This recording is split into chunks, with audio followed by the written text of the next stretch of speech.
It's been shown repeatedly that what we see first in Europe quickly comes to the United States, and we follow a few weeks later. And already there are some parts of the United States that are seeing rapidly increasing cases of Omicron taking the place of Delta. Let's talk about the timing of all of this. We're only 10 days from Christmas. That means a lot of family and friends have just been so anxious to get together. A lot of people are going to be traveling. People they're not seeing in their regular household. How safe do you feel like that is going to be for them this season?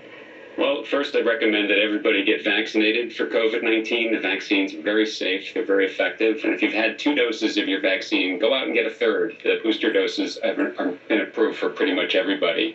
So that'll help. And that even helps with Omicron.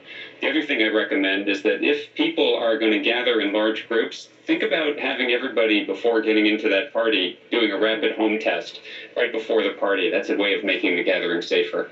Now, we have heard on those rapid tests that you might want to consider doing it before the party, not even the day before. Would you agree with that advice? Yeah, I'd agree. The tests are terrific because the turnaround is so fast, but they can give you a sense of, do I have COVID-19 now? Do I have asymptomatic COVID-19 that might transmit to other people? Now, they're not perfect, so I don't recommend that anyone who has, say, symptoms of a cold and might think, oh, it's just a cold, I'll test myself. If it's negative, I can still go to the party. Don't be reassured by a negative test if you have symptoms. That's where you want to seek out a better test, a more sensitive test like a PCR. And I know you said the best defense here right now is to make sure you're vaccinated, but we are seeing breakthrough cases in Omicron, of course, Delta as well. But is the goal here with those vaccines trying to keep people out of the hospital, trying to keep them from suffering those severe cases? Yeah, you said it perfectly. The vaccines, even when they don't prevent the infection 100%, they make the disease way less severe. All of us who work in hospitals see unvaccinated people predominantly being the people who end up in the intensive care unit, end up in prolonged hospitalizations, and still die from this virus.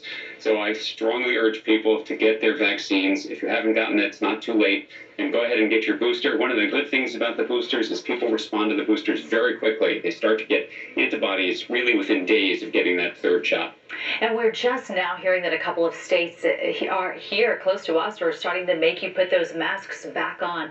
What would you suggest to everyone like Texas, where we don't have any mandates in place right now for that, but with the holidays coming, especially if you're trying to protect somebody who might be at high risk in your family? Well, there's pretty good evidence that wearing a mask helps prevent the spread of the virus to others, and also a good mask will help protect you. So in public places and crowded settings where you can't really control the environment well, I strongly recommend mask wearing. That's something many of us infectious disease doctors have done right from the start. Obviously, you can't do that in a holiday gathering where people are eating or drinking, and that's where the testing strategy they mentioned comes into play. Also, improving ventilation. You're lucky and you're down in Houston where it's warmer. You can open the windows, you can eat outside, all kinds of things you can do to make gathering safer. All right.